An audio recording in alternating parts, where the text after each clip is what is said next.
అందరికీ వందనాలండి. క్రిస్మస్ వచ్చేసింది. ఇంక ఈ నెలంతా కూడా హడావుడి. గతించిన సంవత్సరం కంటే ఈ సంవత్సరం క్రిస్మస్ బాగా చేయాలి. లైటింగ్ బాగా పెట్టాలి. డెకరేషన్ అదిరిపోవాలి. స్టారు చాలా పెద్దది పెట్టాలి. అందరికంటే అందంగా కనిపించడానికి ఎంత ఖరీదైన పర్లేదు మంచి వస్త్రాలు తీసుకోవాలి. మంచి పిండి వంటలు చేయించాలి. బంధువులతో నా ఇల్లంతా కూడా కలకల్లాడిపోతూ ఉండాలి. సంవత్సరానికి ఒక్కసారే కదా క్రిస్మస్ వచ్చేది. బాగా చేసుకుంటే ఏమవుతుంది? దేవుడు కూడా చెప్పాడు కదా, సంతోషించి ఆనందించమని. ఈ పండగ చేసుకోవడం వల్ల నష్టమేమీ లేదు కదా. ఎంత డబ్బు ఖర్చు అయినా పర్వాలేదు, ఈ సంవత్సరం పండగ బాగా జరగాలి అని ఇప్పటి నుంచే పండగ గురించి ఆలోచిస్తూ ఉన్నావా?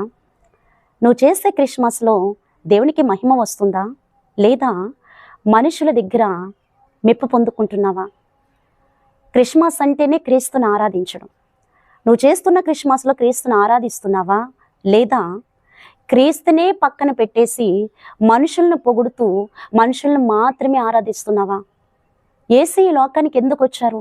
పాపులు రక్షించడానికి వచ్చారు. పేదలకు సువార్తని ప్రకటించడానికి వచ్చారు. చీకటిలో ఉన్న వారికి వెలుగును ప్రకాశింపచేయడానికి వచ్చారు. చెరలో ఉన్న వారికి విడుదల కలిగించడానికి వచ్చారు. అలాగే విమోచన క్రయ ధనముగా ఆయన ప్రాణాన్ని అప్పగించడానికి ఈ లోకానికి వచ్చారు. నువ్వు చేసే క్రిస్మస్లో ఇవన్నీ ఉన్నాయా?